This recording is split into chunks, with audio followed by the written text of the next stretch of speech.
recording this.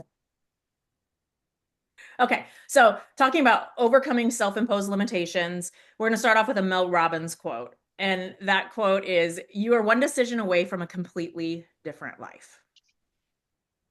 This is really just hones in how one decision, one relationship, one conversation can change the entire trajectory of your life. And I wanted to just kick it off with that and really kind of just have an open dialogue about this today. I know several of you on this call had some eye-opening, like kind of business-changing experiences in 2024. So I am venturing to guess we can have some good conversation on this. But to kick it off here, how many of you guys have experienced something that really resonates with that quote, where you've had made one decision and it's really changed the trajectory of your life? Audra. Yeah. Shane. I can't see everybody, so I'm assuming there's probably more people handling or hands up here. But one decision away from changing your life. So, Audra, do you want to talk a little bit about what that decision was for you? Yeah, so it really kind of goes along with my theme over the past year, year and a half or so, which has been just say yes and do the things. And for a long time, I would just overthink things to death and let that fear creep in. And man, I can talk myself out of anything. That it really, I can give you all the good reasons why I shouldn't do something. And then I just looked up and I was like, man, what all am I missing out on? And then key relationships, Matt being a big one, coaching, Michelle being a big one, Blake and Parker being a big one, all of those relationships came about because of opportunities that were in front of me that I just, before I had time to talk myself out of it, was like, yes, but I didn't even think about it, just say yes and go. And those have all been like monumental, life-changing opportunities in my life. Never thought things that are happening today. If you would have told me 2 years ago, even a year and a half ago, I would have laughed at you and been like, oh, you're funny. That's cute. And yet here we are. I know a year ago we were participants on this call, and now we're co-hosting it and having Yeah. fun with everybody on here. So I love that. Um, Shane, can I call you out? Because I know you had a lot of changes this year, so I'm guessing that some of those have resonated with this as well. Yeah, oh, absolutely. Well, as you know, Michelle, you probably know the story pretty well, but just for the rest of the group, I was an independent operator my first 9 years in the business, and last January joined Blake and Joey and Joe under their flag. So I had a small five license team, including my own, and we made this huge leap to join their brand and sort of let go of all of my own stuff I'd spent my entire career building up.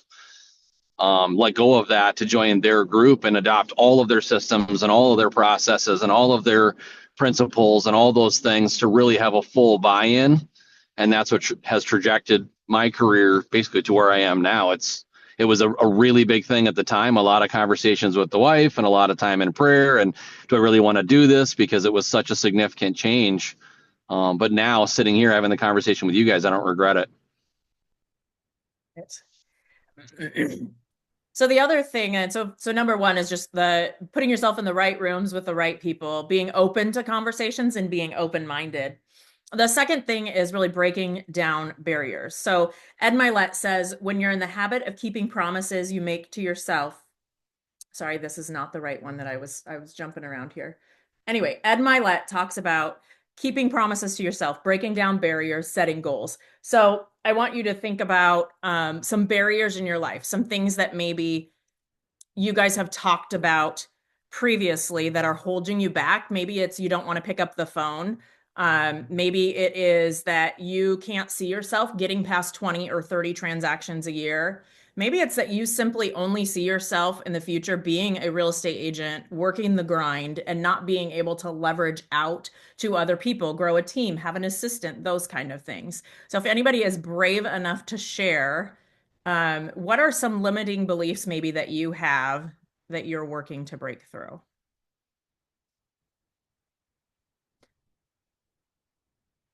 I could speak on it.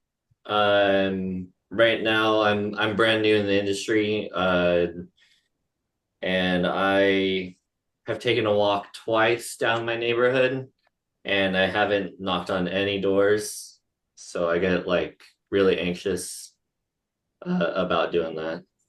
Yeah. So let's, if you're okay having a conversation about this, let's work through that. What makes you anxious? What's going through your head when you're walking up and down that street? Um, uh, like, do they even want to be talked to, or like I feel like it's about like going up to the door. It can be like I get tunnel vision of like, oh God, it's kind of scary to me. uh Engaging like a cold, something cold, right? But the weird part about myself is that like I can go to an event and like talk to everybody there. Like I'm outgoing enough to do that, but I can't like hone in on like something cold Yeah. or something like that. So tell me a little bit about the neighborhoods that you're walking through that you're kind of intending to to door knock. They're about they're single family homes. They're about 400 to 450 range, and they're like walking distance from where I'm currently living. Um, they're in a blue or collar area, so there's a lot of painters trucks, plumbers trucks, and landscapers and so on and so forth. Um, I've noticed this particular neighborhood doesn't like solicitors because they put that because they put that no solicitor sign on. I don't know if I jumped or froze or not. Just for a minute. Um, what how where did I lose you?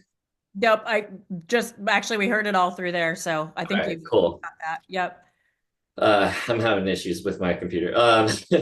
So that's pretty much the neighborhood. What's Uh, your kind of intended script or conversation that you're planning to have with them? See, that's where that's like I said, I'm brand new, so my script would be like, hey, are you like looking to buy? Hey, are you looking to buy, sell, or invest? Um, I don't know the icebreaker. Yeah. That's where I'm not getting at. I think that's where I'm having issues with because I'm just in the neighborhood, right? I'm living here. Yeah. So I think you could do a combination of things. If it's just people that are, your neighbors, just, hey, I'm a neighbor and I just wanted to take the time to introduce myself. I'm a real estate agent. I've got a lot of vendors that I use. If you ever have any home needs, let me know. I'd love to connect you with a list of my preferred vendors if that would be of benefit to you. And of course, if you are looking to buy, sell, or invest in real estate or know of anybody that is, would you, please just keep my information handy and make sure to connect with me. I mean, it can be as simple as that, just introducing yourself. You're not trying to get a sale. You're not going to knock on that door and have someone say, yes, I was just going to sell my house today. Come in and take a look. And so when you remove that fear of your selling to them and just go into like, I'm introducing myself as their neighbor, I think that can be helpful. You made another good point about paint trucks and like blue collar workers. Where do they work? Are any of them business owners? Is there a potential to build a relationship there and just say, "Hey, I'm a real estate agent. I have a lot of clients that are going to need services. I just wanted to talk to you a little bit about what services you provide and maybe add you to my preferred vendor list." So I think you've got two avenues where you can have that conversation and it's really low pressure. Go into it getting information, introducing yourself, putting yourself out in front of them, and then making notes so that you can continue to build that relationship. Remove that pressure of you're a salesman and go out there with that confidence of I'm just creating relationships and see if that works. And if you can't, like, if nothing else, go and knock on one door. And the next time you go, make yourself knock on two and then make yourself knock on three. The more you go, more repetitions you get, the more confidence you're going to build. And it is, I guess this quote was part of this. So when you're in the habit of keeping promises you make with yourself, you're on the path to self-confidence. And I think that's it. Make yourself a promise and keep your promises, and you'll build that self-confidence, and it will get easier and easier and easier every time. Have y'all ever noticed, like going with that quote, that the promises we make to ourselves are usually the easiest ones to break? Anybody? Like if I promise my kids something or my husband or Michelle or anybody else, man, I'm going to do it. I'm going to stick to my word. But if I tell myself, okay, I'm getting up at 6 o'clock in the morning to go on a walk or whatever before I get the kids up, or I'm going to go door knock 50 houses or whatever it is, I can think kind of like the whole talking myself out of anything. Those promises, if there's any kind of roadblock, those are the easiest ones. Like my alarm goes off and I'm like, oh, I'm cozy and warm under my covers. That walk can wait. I can do it later. Does it ever happen? No. You just got to do the things. Stop breaking the promises to yourself, because everything you're putting out there, like the promises you're keeping with everyone else, is because you want to be trustworthy and honest, right? But if you're not even that for yourself, then are you really that person deep down in your core? This is what I tell myself anyways. This is what I'm working through. So keep the promises you make to yourself. Does anybody else feel brave enough to share maybe a limitation you've placed on yourself? We don't have to walk through it completely if you don't want to, but anybody else out there have maybe a limitation they want to break through? Angela? Can I just comment on some of, I mean, Audra, you're so right. And like this morning, I just did not want to get out of bed. And I got out six o'clock and just started exercising. And I've been doing it like consistently for almost a week. I'm very inconsistent all my life with exercise, and I'm already seeing the benefits of it. And Jeremy, I really wanted to respond to your door knocking, and your cat is fantastic, by the way. Instead of door knocking, my knees were knocking for the first 5 times I did cold door knocking, and I love it. It's one of my favorite things to do. And the one horror story that I had is knocked on some guy's a door, woke him up from a nap, and he was so pissed. And I don't know what happened, what we were doing. I think I was just, hey, I'm a neighbor. And, we were just talking, for about 10 or 15 minutes. And by the time we were done, we were both laughing about something, and I don't even know what it was. This is a long time ago, and it was fabulous. So, just try not to be too, scared about it, because, people are worried about when they open the door too, who's and they might be very grateful and be happy to meet a new neighbor. So. Awesome. Thank you.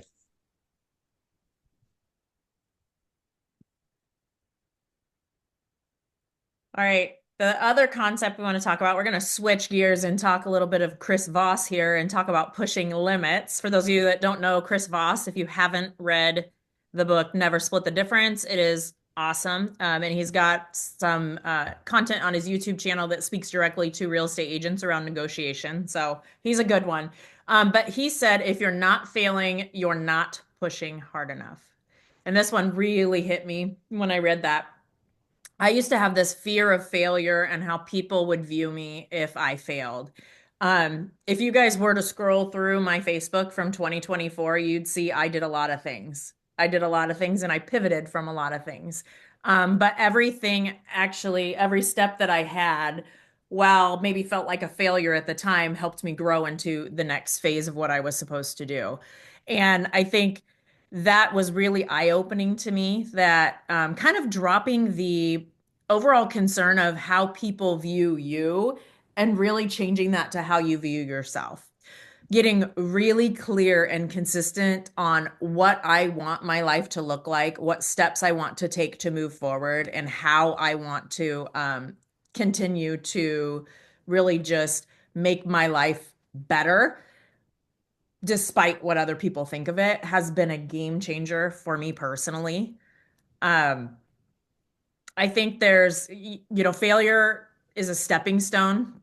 I've had so many conversations with agents and team leaders who are really hitting it at the next level And one of the most common themes that I hear is failure. How many times they had to fail to get to their success. And I know we've talked about this. This is pretty, repetitive from that perspective. We've talked about that a lot. But I I just can't preface enough of how much personal growth you'll have if you start looking at failure as a stepping stone instead of a setback. There's always something to learn, right? Saying yes to opportunities, you don't know if it's going to work out. You don't know what the end result is going to be. But as long as you just put yourself out there and do the things that you're supposed to do, even if it doesn't work out long term, I guarantee you there's something in there that you learned from it. Michelle, you said list last year, you have a list of things. There's every single one of those. I mean, we've had conversations. I don't even know how many conversations around a lot of these things, right? But every single one of these things, you've taken something from it and poured it into the next one, and then taken something from that one and poured it to the next one, to where it's just all growing and stacking on top of each other. So I don't think any of it's a failure. I think it's just an opportunity to learn something that's going to take you to your end goal. Yeah, exactly. And I think maybe that's really the lesson in this, right? Like maybe we we shouldn't call it failure. We should just call it part of the process. And I think we've seen those visuals before where it says, what we thought it would be like, and it's a straight line up, and then it's, what it actually was, and it's this crooked spirally line. I mean, that's just life. And I think coming around to being able to accept that it's just part of the process. We're going to have to take two steps, like it'll be two steps forward and one step back sometimes in life. And that's just, life's a dance. So you've got to learn to move with that. I remember towards the end of last summer, I really felt like I took a big step back. And Shane probably can resonate with this when we just had some changes. And it was, I was on a team that I loved, and we were being absorbed into another team or moving into another team. And I was excited about this, but then it just didn't pan out for various reasons that made sense, right? I'm in a different state. It just, they couldn't support me the way they needed to. And that was devastating to me. Devastating to me. I felt like I had failed. Why did I make this choice? There were so many things that went through my head, and I really had a month, Audra. You were there having conversations with me. I had a month where I really was questioning if I should even be in real estate anymore. But once I got out of my pity party and moved into the wait, what do I want my next step to be? A whole lot of new things happened, a whole lot of growth. So I think what really felt like a big failure and a bad decision, and, oh, did I make a bad investment of my time and my money? All of that came around full circle. I wouldn't give that time up for anything because I developed a lot of good habits in my business, a lot of good, mental growth in terms of like just how to start your day off on the right foot. Um, and it didn't turn out the way that I wanted, but I actually have new goals now that are really exciting. And I don't know that I would have gone that path had that not happened. Yeah. I'll It's, piggyback off what you said, Michelle, just to sort of reiterate. If we all look back at our past, we probably have this incredibly long list of times where we look at it now and go, man, whew, I'm glad I didn't quit there. Or I'm glad I didn't let that stop me. And in reflection from what the kind of lessons that we took from it or the growth that we got from it, those kinds of scars. I know that's sort of an overused term, but the pain that we go through in certain challenges in life really is character building, and it helps us to be stronger as we improve because we're improving every day. yeah. Yeah, that's absolutely it. We're improving and growing and changing every single day. And then the last thing, sorry guys, I'm getting a little, is talking about visualizing and how visualizing can play a role in your growth. How many of you guys have noticed people that maybe are in a position that you aspire to be in, that they have vision boards or something? Maybe they talk about meditating, or they have some process they use to visualize their growth. I think this is a huge, huge step in moving forward. Uh, I'm a nerd when it comes to the brain. And there's, we've got our conscious thinking and our subconscious thinking. And visualization really taps into that subconscious, the kind of programming that we have, and helps us set ourselves up for success, helps our mind believe that we can achieve what we're dreaming of. Uh, our bodies don't really know if we're in the present moment or if we're in our minds visualizing something. It doesn't know the difference. It reacts in the exact same way. So being able to sit down and visualize yourself in, um, hey, I want to have 100, I want to close 100 transactions this year. It's being able to just sit down and visualize all of those closings, how it would feel when you got to the end of the year and celebrated. That's training your brain to look for the opportunities that are going to get you to that place. Um, and then also just really doing it with excitement. There's something about when you plan your goals, you speak them out loud, you visualize them, and then you attach energy to them, a positive type of energy to them that really solidifies that as well. And it taps it into your subconscious. And so we've talked about it before, the reticular activating system. That's that part of your brain that, you went and you decided you wanted to buy a red Kia. And so you went and test drove it. And now you're driving up and down the road and all you can see is red Kia, red Kia, red Kia, red Kia. Same thing when you do that visualization and you're really getting that into your mind, it's going to set your mind up so that you're seeing all of those opportunities that are available that are going to help you get to that goal that maybe you didn't see before, because we're processing so much information, visual, visual, sound, everything, touch. We have all of these little things that we're processing and our mind's processing. So it puts a filter and it filters out what it doesn't think is necessary. So that visualization and kind of meditation process can help you really hyper focus your brain on what it needs to and say, hey, don't filter this out. How many of you guys use a vision board or have a meditation practice or something that you use regularly? Did any of you guys do a vision board for 2025? Or have a goal board? Maybe have your goals written right in front of your face, your transactions written right in front of your face so they can stay in front of you. I have them in my phone. And so they stay on the main screen of my phone so I can pull them up and look. Yep, the backdrop of my phone is my vision board. So that way every time I go and unlock it, I just see all the things. And it's funny, you don't even you don't consciously recognize it every time you open it, but then every once in a while you'll look and you're like, oh yeah, I remember. Like it just sticks with you. Oh, I like that, Betsy.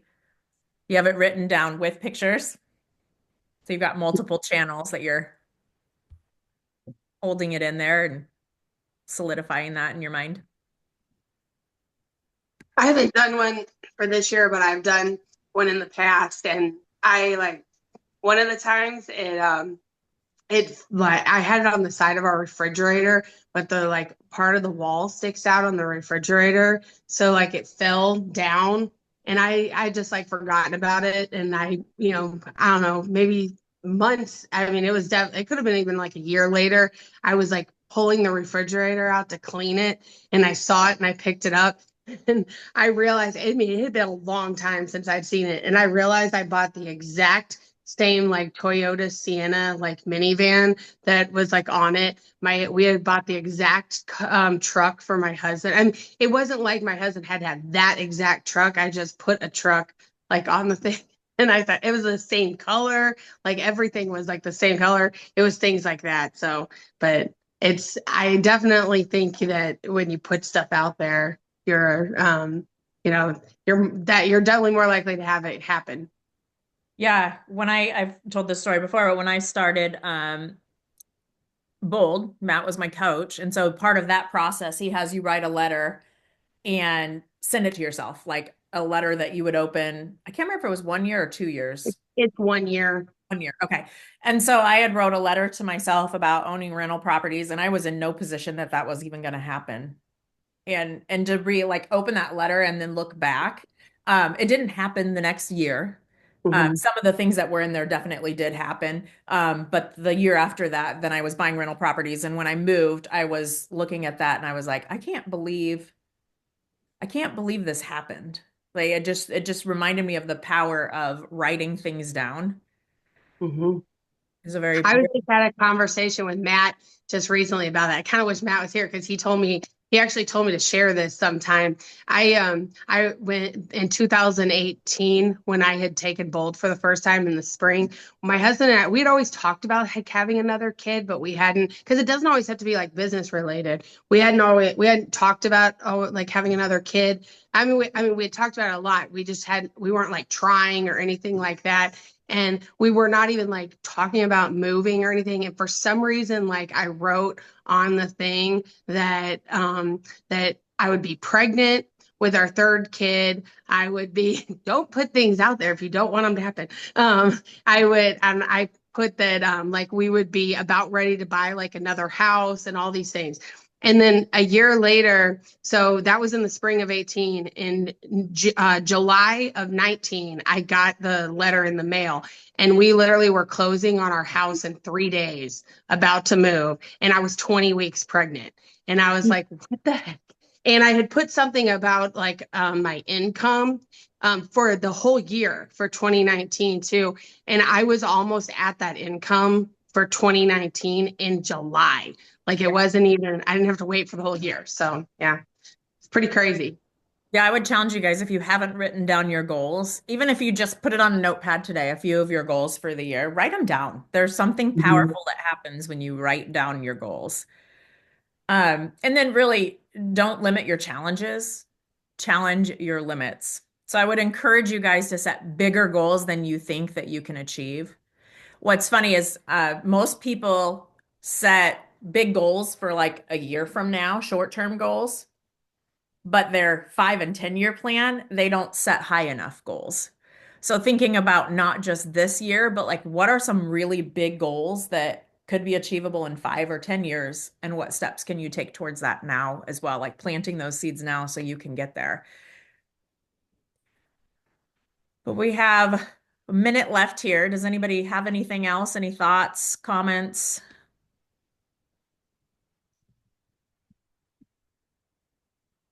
Just say yes and just go do the things.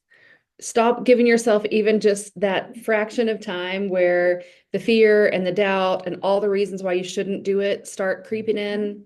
Just say yes. Yeah. I really like that. Don't limit your challenges, challenge your limitations. That Yep. was good. Yep, that was a Jerry Dunn quote. I don't know who Jerry Dunn is, but Oh, I was giving it to you. You could. I would love to take you can that. I would coin love that. to take that, but Take it, Michelle. yeah. Just say All yes. Well, I hope you guys have a great week. Go out there, set your goals, and we will see you guys for Workshop Wednesday. See y'all then. Great Bye. job, ladies. Nice job. Thank you.